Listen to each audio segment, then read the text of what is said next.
Ternyata kerajaan Pagaruyung tidak pernah berperang menundukkan wilayah. William Marsden dalam The History of Sumatra tahun 1784, pengaruh Pagaruyung sangat luas. Ada 62 hingga 75 kerajaan di Nusantara yang menginduk pada Pagaruyung karena faktor kekerabatan dan hubungan darat, bukan karena diperangi atau ditaklukkan atau dijajah. Tersebar di Filipina, Brunei, Thailand, dan Malaysia, serta di Sumatera, Nusa Tenggara Timur dan Nusa Tenggara Barat di Indonesia. Hubungan tersebut dibedakan berdasarkan tingkat kekerabatan, yakni 1.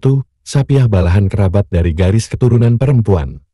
2. Kuduang karatan kerabat dari garis keturunan laki-laki.